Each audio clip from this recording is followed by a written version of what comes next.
Tucked deep into a valley surrounded by thorny acacia trees and wide, endless plains lay the village of Mbale. It was a place that outsiders rarely visited and even more rarely understood. Time moved differently in Mbale, not forward but in circles, tethered to customs as old as the stones that lined its fields. Tradition was everything, and nothing mattered more than honor, and the brutal maintenance of it. In Mbale, shame was a weapon, sharper than any spear and more lasting than any wound. To be humiliated publicly was to be marked, not just for a day but for a lifetime. Children grew up learning that fear was a virtue. It kept you obedient, silent, and pure. Adults lived with it curled around their spines like a second skin. It governed every interaction, every whispered conversation, every decision. There were rules and they were merciless. If you spoke out of turn at the council, you knelt.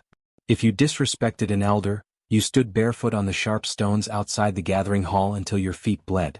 If you failed to meet expectations, whether in labor, obedience, or appearance, you were paraded before the village in the pouring rain, your shame made visible to the spirits themselves. Rain was sacred in Mbale, but it was also a tool of punishment. The elders claimed that rain had the power to wash away defiance, to cleanse the soul of stubbornness. Kneeling in the rain for hours was seen not as cruelty but mercy. The pain, the cold, the shivering misery, these were offerings to the gods of honor, payments for sins no court would recognize but every villager understood. And no one questioned these customs because questioning was itself a punishable offense. From the youngest boy to the oldest grandmother, everyone carried the weight of invisible chains. Life was survival, of reputation, of silence, of submission. Parents taught their children to hide their true thoughts. Wives taught their daughters to lower their eyes. Brothers taught their sisters that obedience was safer than pride. Still, in every generation, there were whispers of those who had almost rebelled, those whose backs had stiffened under the rain, whose songs had risen in the face of shame. Stories of them flickered like low-burning coals, dangerous but hard to extinguish entirely. This was the world into which Nyana was born. From her first breath, it was said she carried something wild in her, something the elders did not like. Her laugh was too loud, her eyes too direct, her mind too quick with questions. Her mother tried to mold her into a proper daughter, and her father prayed that marriage would tame her spirit. But even as a child, Nyana seemed to hold the storm inside her. In the marketplace, old women clucked their tongues when Nyana passed. That one, they whispered, will bring sorrow or change. The rain that others feared seemed drawn to her, often starting when she sang or laughed under the open sky. It was as if the heavens themselves recognized something in her spirit, something restless and powerful. But in Mbale, restlessness was dangerous. Power without permission was the gravest sin of all. And so, from the time she could walk, Nyana learned to tread carefully, to smile when she wished to shout, to bow when she longed to stand tall, to bite her tongue until it bled. Still, deep inside her, the storm waited. Patient. Growing stronger with each injustice she witnessed, each cruelty she endured or saw inflicted on others. The village of Mbale thought it could break her, the way it had broken so many before her. They did not know that some spirits are not washed away by rain. Some are only awakened by it. They did not know that their greatest lesson in shame was about to become the spark that would burn down everything they thought was unshakable. They did not know Nyana. But soon they would. From the moment Nyana was born, under a sky heavy with bruised clouds and trembling thunder, the village knew she would not be an ordinary girl. Midwives whispered that she was touched by the storm, a blessing and a curse intertwined.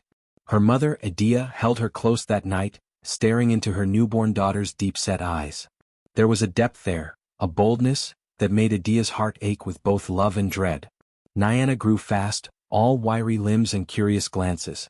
While other children learned to bow their heads early, Nyana lifted hers higher.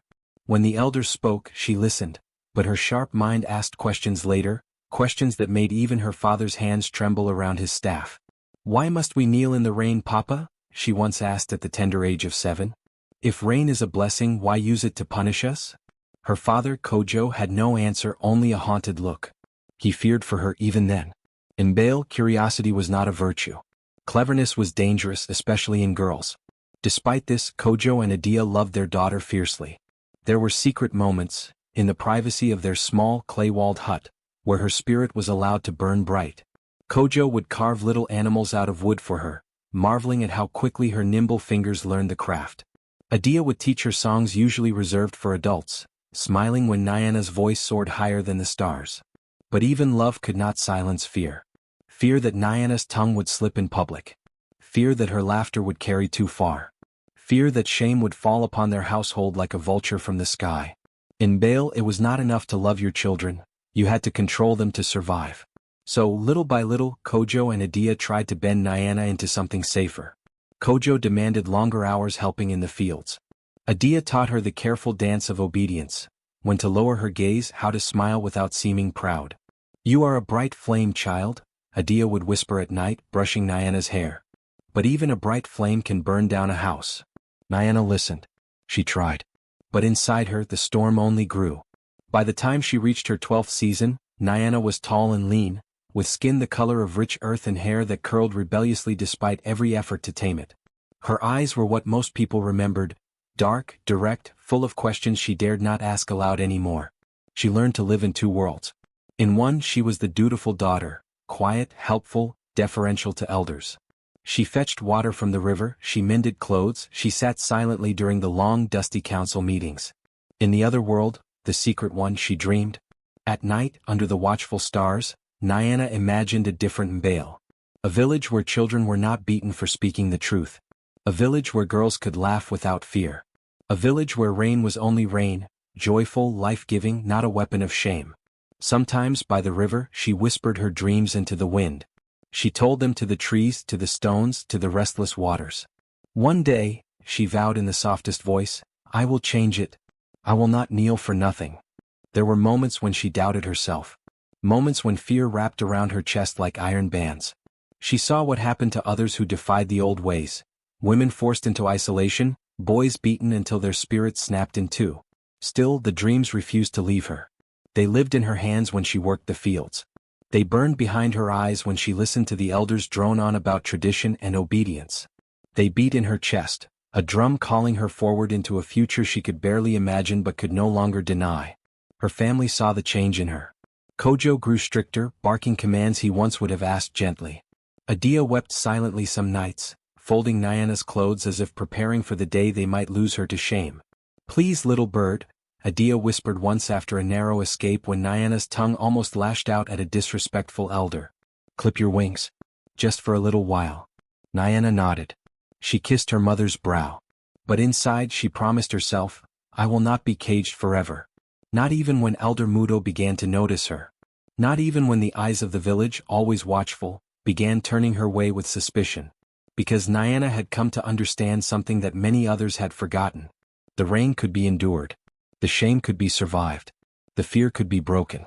But a spirit that never surrendered, that was something no tradition, no elder, no cruel ritual could destroy. And somewhere deep inside her, Nyana knew. She was not the only one who dreamed. Other hearts, beaten silent, still beat. Other spirits, bent low, still carried the spark. All it would take was a storm strong enough to shake the skies and awaken them all. Nyana had storm blood in her veins. The question was not whether she would rise. It was how long the village could hold her down before the storm finally broke free. The rains had not stopped for 3 days. In Bale, that was seen as an omen, a sign that the spirits were displeased, that old sins were festering. And on the 4th day, when the village gathered under the heavy gray sky to discuss the upcoming harvest rites, it was as if the clouds themselves leaned low to listen. They gathered in the central square, elders robed in ceremonial cloth, farmers with cracked hands, mothers carrying restless babies. And there, at the back of the crowd, stood Nyana, her hair still damp from days of endless rain, her eyes burning with something no storm could wash away. The council meeting began with ritual speeches. Praises for the ancestors. Thanksgiving for survival. Odes to uphold the traditions that had kept Mbale pure through generations. Then Elder Mudo rose. His staff struck the ground 3 times, an ancient sign demanding silence.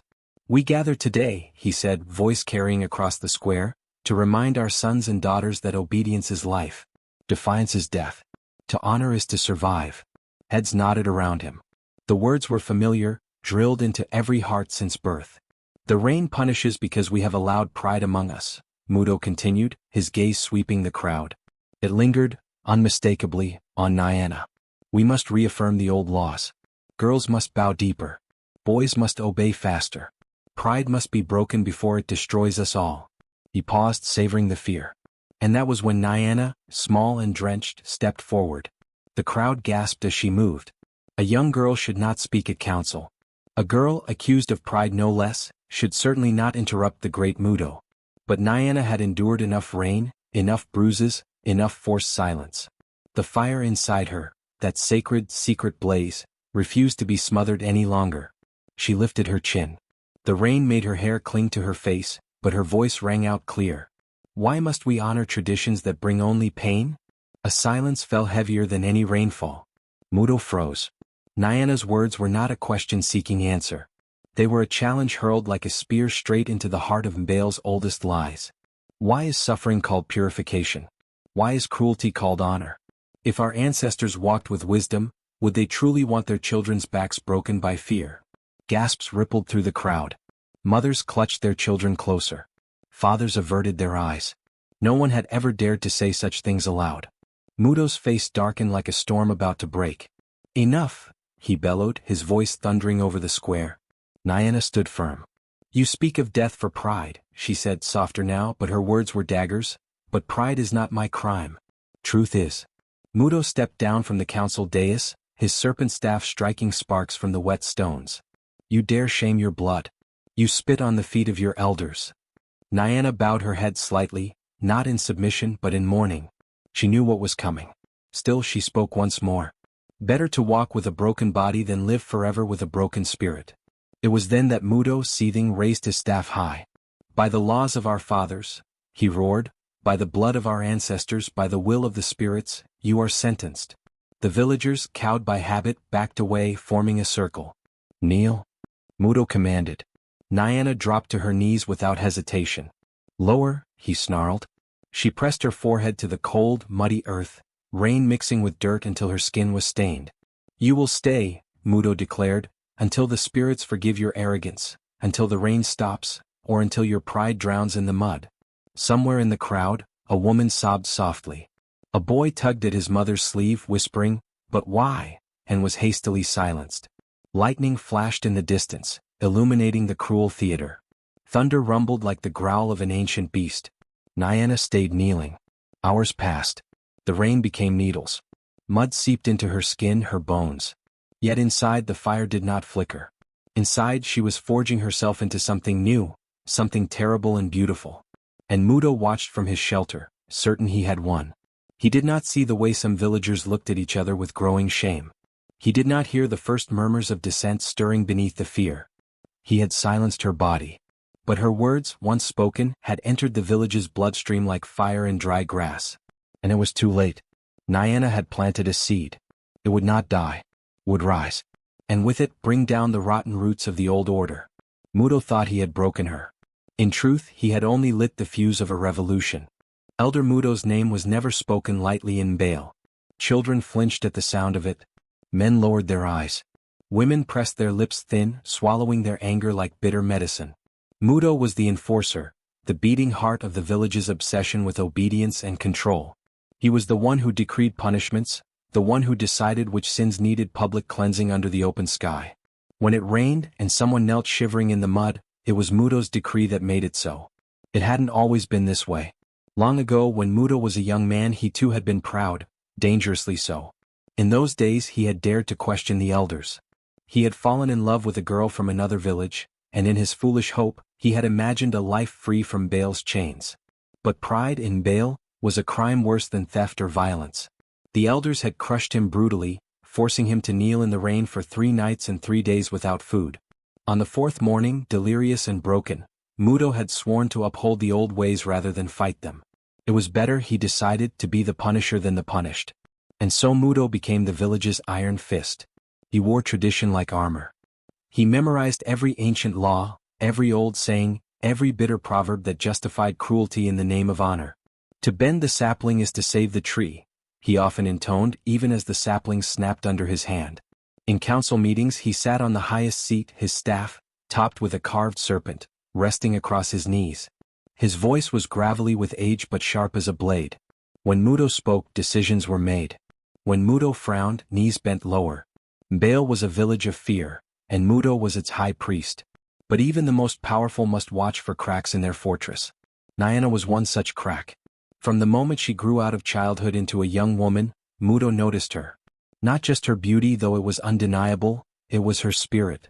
The way she stood too straight. The way her eyes refused to flinch. He hated it. Pride, he muttered after the first council meeting she attended as a helper. That one has pride festering in her bones. Pride to Mudo was a disease. And diseases had to be cut out before they infected the whole body. He began his campaign subtly at first. Tasks given only to Nyana, sweeping the council hut alone, carrying water pots twice her weight, fetching firewood from the distant forests while the others stayed close. Always in public view, always meant to humble. When she stumbled once under the weight of a heavy yoke, Mudo clicked his tongue loudly. "Strong trees do not break from small burdens," he said, and the villagers nodded, though some shifted uneasily. Nyana endured, her back straightening under every burden. This only made Mudo angrier. So he turned to harsher tactics, public chastisement over imagined slights. A crooked smile interpreted as mockery. A moment's hesitation to bow considered rebellion. Punishments grew, extra chores, less food, cold words cutting her in front of her peers. Still Nyana did not bow. She learned to hide her fire behind careful smiles, her defiance behind lowered lashes. But inside the storm raged hotter. Mudo watched her warily. He knew storms. He had once been a storm himself. And if he had learned anything, it was that storms must be broken early, or they would tear down everything built to cage them. One rainy season evening, as the skies churned and wept, Mudo made his move. Nyana had been seen, or so a gossipy woman claimed, speaking disrespectfully to an elder. No matter that the elder had misheard or lied. Mudo saw his opportunity. He summoned the village to the square. Forced Nyana to stand before them, soaked and shivering. Accused her of pride, of insolence, of risking the village's sacred honor. The punishment, kneeling for hours in the rain, forehead pressed to the muddy earth, until the spirits forgive her. As the rain poured, the villagers watched in miserable silence. Some pitied her. Some, cowards at heart, felt relief it was not their child. Others, those who had long envied her bright spirit, secretly rejoiced. Mudo watched too from his high seat under the council awning, dry and warm. He smiled grimly as the mud clung to Nyana's skin, as the cold made her small body tremble. "Break, little storm," he whispered under his breath. "Break." But Nyana did not break. Not in the rain. Not in the cold. Not under the weight of 1,000 hateful eyes. She stayed kneeling, but inside the fire blazed higher than ever before. This would not end the way Mudo thought. The storm he sought to drown was gathering strength. And soon it would rise. Not to bow, but to shake the very foundations of Mbale. The rain was no longer just rain. It had become a second skin, a heavy, merciless cloak draped over Nyana's small, kneeling form. Each droplet fell like a hammer blow. Each gust of cold wind sliced through her soaked clothes like knives. The mud clung to her knees, sucked at her shins as if the earth itself wanted to pull her under and erase her. Time blurred into agony. There were no bells to mark the hours in Mbale, no clocks ticking away the seconds. The rain was the only rhythm, and it was endless, a drumming, deafening chorus that battered her ears and heart. Nyana's body screamed for mercy. Her spine ached. Her muscles trembled violently with exhaustion and cold. Every breath was a ragged gasp. "This is how they break you," a voice whispered inside her. "This is what they want, your spirit to collapse before your body does." She squeezed her eyes shut against the thought. No, not yet. Not ever. At first, the villagers had watched with open faces, curiosity, satisfaction, fear. The younger children, wide-eyed, clung to their mother's skirts, staring at the proud girl brought low. The elders nodded gravely, murmuring, "It is good. She learns humility." The warriors crossed their arms, hard-faced and silent, hiding memories of their own punishments. Some pitied her. Some silently approved. Many simply turned away, not out of cruelty but cowardice. It was easier to watch the rain fall than to meet the accusing gaze of a kneeling girl. Old Mama Ziba, her back bent like an ancient tree, whispered hoarsely to those nearby. "She kneels today, but tomorrow?" She trailed off, shaking her head. Others shushed her. Better not to speak dangerous truths too loudly. As the hours dragged on, something strange began to happen. The villagers' attention shifted, not to Mudo or the council or the ceremony, but to Nyana herself. She did not cry out. She did not beg. Her forehead pressed to the cold mud, but her shoulders did not sag in surrender. Her small hands, balled into fists, trembled not from fear, but from fury, from the sheer force of her will refusing to shatter. In her silence, she became louder than any scream. Inside her mind, Nyana fought two battles. One against the cold gnawing at her bones.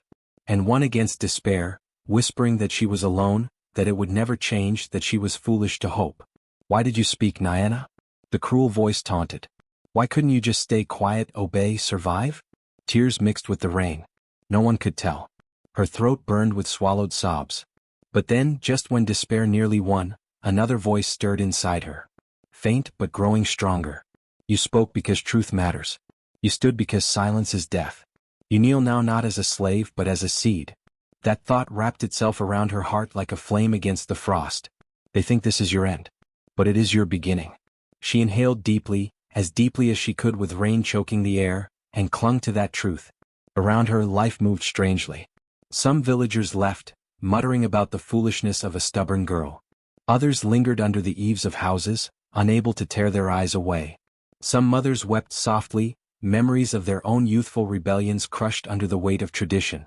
A few of the boys, barely older than Nyana, looked at her with something complicated in their eyes: fear, awe, confusion. Even the village dogs, usually howling and running about, huddled silently in corners, as if sensing the gravity of what unfolded. And still the rain fell. Mudo, watching from the council shelter, grew impatient. He tapped his staff against the floor. "She will break soon," he muttered. But she didn't. Minute after minute. Hour after hour. Nyana remained, shivering, bloodied, frozen, but unbowed in spirit. Mudo's face darkened with each passing hour, and a seed of doubt began gnawing at him. By the time dusk approached, the rain had eased slightly, a soft mist now rather than a pounding torrent. The sky bled strange colors, bruised purples, burning oranges. Nyana stirred. Not to rise. Not to crawl away. But to lift her head. Slowly. Deliberately. Mud caked her forehead. Her face was pale. Her lips blue. But her eyes, oh her eyes, they burned. A slow, heavy gasp rippled through the crowd. Even Mudo felt it, like a punch to the gut. Nyana, battered and half dead, was staring straight at him. Not with hatred. Not with fear. With something far more dangerous, defiance sharpened into purity. Without a word, she shifted from her kneeling position to a low crouch, planting both feet firmly in the mud. The ancient stance of the hunters. The stance of those who do not run. In that moment she was no longer a punished girl. She was an ember refusing to be snuffed out. A flame small enough to fit between two fingers, yet powerful enough to burn down a forest. Mudo turned away first. It was a small motion. Barely noticeable. But others saw. And a whisper began to grow, fluttering from mouth to mouth like sparrows fleeing a storm. "She is stronger than the rain. She is stronger than the elder. Maybe the old ways are wrong." That night, as darkness swallowed the village, and Nyana was finally allowed to collapse into unconsciousness, the village did not sleep. Fires burned low in the hearths. Whispers grew into arguments. Old fears wrestled with new possibilities. Children dreamed not of ancestors wielding whips, but of girls with mud on their faces and stars in their eyes. The rain had tried to wash Nyana away. Instead, it had baptized her. And tomorrow the world would tremble at the girl it had failed to break. The rain had soaked Nyana to her very bones, but it could not drown the ember burning inside her. Kneeling in the mud, battered by hours of humiliation, she realized something profound. If she could survive this storm, she could survive anything. Nyana's body trembled with exhaustion. The cold gnawed at her and sharp pains darted through her legs and spine. Her skin was raw, her spirit hovered on the edge. But she refused to cry. Tears would not fall today. Not for them.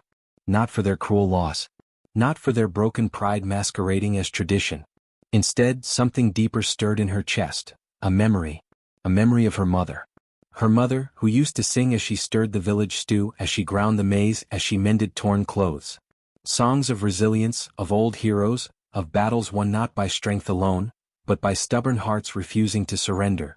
"When words fail, child," her mother had said once, smiling sadly, "let your song speak." And so, kneeling there in the mud under the jeering eyes of the villagers, Nyana opened her cracked lips. At first the sound was barely a whisper. A note so soft it could have been mistaken for the wind sighing. But it was not the wind. It was her. A single, trembling melody rose into the storm. It was not a song of sorrow. It was not a plea for mercy. It was a song of defiance. An old song, older than the village itself, The song of the first woman who refused to be sold for cattle, the first girl who dared dance on forbidden ground. I am the river that carves the stone, the fire that survives the flood, the tree whose roots will crack the mountain. The words shivered into the rain, and for a moment no one noticed. But as she sang, the sound grew. Not in volume but in power. It was the kind of singing that vibrated through your bones, that tickled at the ancient part of your soul that remembered freedom before fear was taught. The villagers shifted uncomfortably. The song was wrong. It was not part of the punishment. Punished ones were supposed to weep, to beg, to accept. Nyana did none of these. She sang. Some of the elders exchanged nervous glances. "Stop her," hissed one of the councilmen. But Mudo held up a hand, his jaw tightening. "Let her sing," he spat. "Let her exhaust herself. She will break soon." He did not see, none of them saw, that it was not Nyana breaking. It was them. One by one heads began to lower. Some mothers wept quietly, their hands trembling against their mouths. Old warriors who had once thought themselves invincible remembered their own broken dreams. Young girls, clutching each other's hands under dripping eaves, felt something awaken in their chests, something fierce and shining. Even the rain seemed to pause, as if reluctant to drown out her voice. Nyana's song grew stronger. She was no longer kneeling. Not really. In spirit she stood tall. Taller than the council house, taller than the ancient totem pole, taller than Mudo's twisted authority. Suddenly, from the back of the crowd, another voice rose. Soft, hesitant. A boy's voice. A second melody joined Nyana's. A girl followed. Then another. Then an old woman with a voice cracked by age but still filled with thunder. The song wove between them, a web of defiance and unity. Within moments, it was no longer just Nyana's voice battling the rain. It was a chorus. The villagers' shame, once weaponized against a single girl, now recoiled like a wounded animal. The punishment had become a protest. The ceremony had become a revolution. Mudo stood frozen. This was not how it was supposed to be. Punishment was supposed to be feared, unquestioned. Kneeling in the rain was supposed to crush, to erase rebellion, to reinforce obedience. Instead, Nyana had kindled something older and wilder, something he could not beat into submission. The crowd was slipping from his fingers like water. He barked orders. He pounded his staff. "Silence her," he roared. But the villagers ignored him. Even those loyal to him shrank back. It was too late. The shame that once belonged to Nyana had boomeranged, crashing into the elders, into Mudo, into the ancient laws they clung to like rotting vines. And Nyana? She sang louder. She rose, slowly, painfully, to her feet. Every joint screamed. Her legs trembled like saplings in a storm. Mud and blood streaked her legs. Her clothes clung to her like a second skin. But she stood. She faced Mudo directly. And still she sang. Eyes burning. Voice rising. Spirit unbroken. In that moment, Nyana was not just a girl. She was a symbol. A storm wearing human skin. A fire born in rain. Somewhere deep inside the village's soul, an ancient crack widened. The elders' control, built on generations of fear, began to crumble. The old laws would not fall that night. Change never moves so quickly. But a wedge had been driven into the heart of the old ways, a seed planted by a girl who refused to kneel in spirit, no matter how many times her body was forced into the mud. As the rain finally thinned to a mist, and night swallowed the village, the song continued to ripple through the air long after Nyana's voice fell silent from exhaustion. It was carried on the wet wind into every hut, every heart. And it carried a message. No punishment could erase a voice that dared to sing the truth. The storm Nyana unleashed could not be contained. Whispers became voices. Voices became chants. And soon the village could no longer pretend that nothing had changed. At first, Elder Mudo clung desperately to his crumbling power. He barked orders louder, punished harsher, prowled the paths of Kiwanda like a wounded beast trying to reclaim its territory. But the villagers no longer flinched the way they once had. They had seen something stronger than fear. They had seen the truth. The final blow came during the monthly gathering under the great tree, the sacred meeting place where all major decisions were ratified by the people. Mudo stood before them in his ceremonial robes, a staff of authority clutched tightly in his trembling hands. The staff once symbolized respect. Now it looked like a crutch. The village gathered in a wide circle, muddy ground beneath their feet, low clouds rumbling above, as if the very sky waited for justice. Mudo began to speak. The girl, he snarled, voice cracking, defied our sacred ways. She must be punished further, lest our traditions rot. But the words rang hollow. No one cheered. No one nodded. Instead, eyes turned, slowly, deliberately, toward Nyana, who stood at the far edge of the crowd. She was not dressed in fine cloth.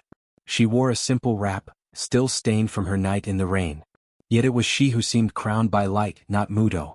Then, something unimaginable happened.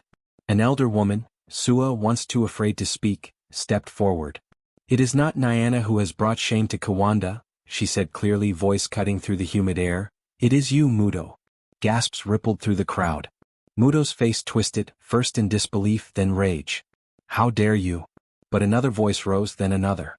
"You used shame to hide your own weakness. You taught fear, not wisdom. You turned our traditions into chains." The accusations rained down like stones. Mudo raised his staff as if to strike, but no one bowed their heads. No one cowered. For the first time, Elder Mudo stood utterly alone. Someone, no one would later admit who, stepped forward and yanked the staff from his hands. It clattered to the ground at Nyana's feet. Silence thundered through the gathering. Mudo stumbled backward, looking smaller and older than he ever had before.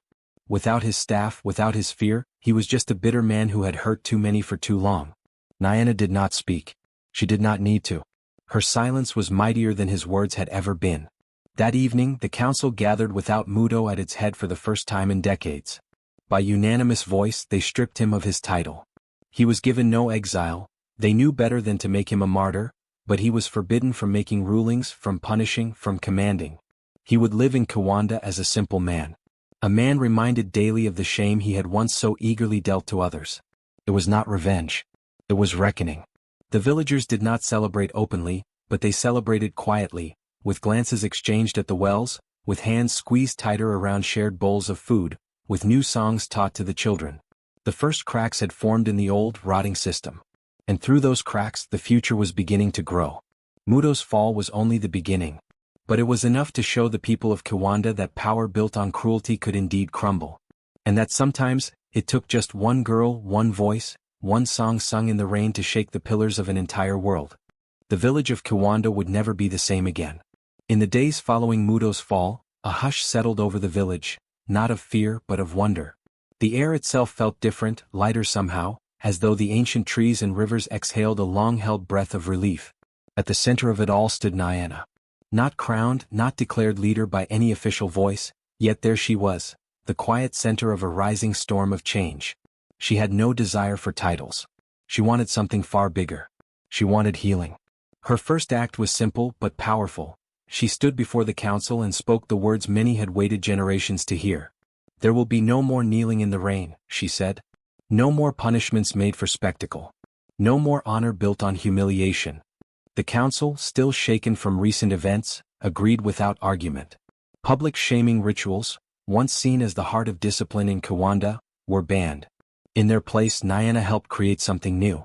Circles of resolution, places where grievances could be discussed, not shouted. Where apology was strength, not weakness. Where dignity was restored, not stripped away. Nyana moved carefully, respectfully, honoring the elders who had been kind and wise, while challenging the ones who clung to cruelty like a tattered cloak. She visited every family, sat by every fire. She listened, really listened, to the old wounds people had carried in silence for years. Children, especially, gathered around her. They marveled at the girl who had sung in the storm. She taught them new songs, songs not about fear but about courage. About kindness. Respect, she told them, is not something you beat into others. It is something you earn by lighting the way. Under Nyana's quiet leadership, changes rippled outward. Parents taught their sons and daughters that strength was not the ability to humiliate, but the power to lift others up. Boys no longer boasted about how many could be made to cry, they learned pride in how many could be made to laugh. Girls were no longer told to kneel and obey without question. They were taught that their voices were as sacred as their hands. Even the rain, once seen as a tool for punishment, took on new meaning. Children now danced in it, laughing, their faces turned toward the sky. The old songs that once demanded silence during a storm were replaced with joyful calls that echoed through the fields. The rain comes to bless us, not to break us, Nyana taught. And so it became. It wasn't easy. There were still hard days. There were still some who grumbled, who missed the old ways because they knew how to wield fear better than kindness. But the tide had turned. The future, once locked in cycles of shame, now flowed toward something brighter. and at its heart was a girl who had knelt in the rain, and risen, not broken but burning bright. Nyana had become more than a survivor. She had become a voice for all who had once been silenced. A living flame carried in every song, every smile, every child who learned to walk with pride instead of fear. The story of Nyana did not end on the day the village laws changed. No, her story continued, in every drop of rain that fell upon the red earth of Kiwanda. Where once the rain had been a sentence of shame, now it was a call to remembrance. A living hymn sung between the sky and the soil. The village had grown not just in numbers but in spirit. The river sang louder. The trees whispered sweeter. Even the very stones seemed to hum with new life. And through it all, the people of Kiwanda learned to walk under the rain without fear, without shame, their faces turned up to receive its blessing. Nyana herself changed too. She was no longer the trembling girl forced to kneel before a village that had looked away. She had become a symbol, not of rebellion alone but of rebirth. She carried herself with the quiet power of someone who had wrestled the storm and emerged crowned with fire. Children who once learned to fear the crack of a whip or the cruel bark of an elder's command, now grew up hearing a different story.